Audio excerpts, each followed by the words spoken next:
తిరుపతి పుణ్యక్షేత్రమే. తిరుమల తిరుపతి దేవస్థానంలో తిరుమల కొండపైన అయితే గనక టీటీడీ చేతిలో ఉంది. అక్కడ ఎలాంటి మద్యం కానీ మాంసం కానీ ఇట్లాంటివన్నీ నిషేధం. బట్ తిరుపతి దాంట్లో అట్లా నిషేధం ఏం లేదు, అది కార్పొరేషన్గా ఉండటం వల్ల అందుకని మద్యం అమ్ముతారు. సింహాచలంలో అమ్ముతారు, శ్రీశైలంలో అమ్ముతారు, అక్కడెక్కడ నిషేధాలు లేవు. ఆధ్యాత్మిక క్షేత్రాల్లో మద్య నిషేధం లేదు. అది మన రాష్ట్రంలో ఉన్నటువంటిది. చాలా రాష్ట్రాల్లో కూడా అట్లాగే ఉంది.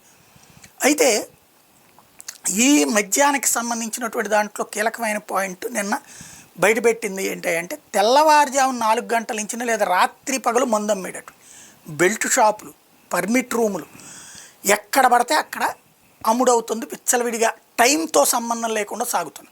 10ంటికి తెరవాల్సిన వాళ్ళు రాత్రి పగలు అమ్మేస్తున్నటువంటి పరిస్థితి. ఇది వీడియోస్తో సహా వచ్చినాయి. మొత్తం ఫోకస్ అయింది.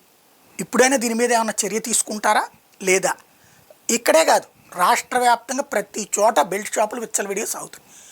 అట్లాగే పర్మిట్ రూములు అనేటటువంటిది ప్రభుత్వం కాన్సెప్ట్ లేదు. ఆ మధ్యన ఏదో జ్యోతిలో రాశారు, పర్మిట్ రూమ్ పేరుతో డబ్బులు వసూలు చేద్దాం అనుకుంది ప్రభుత్వం అని.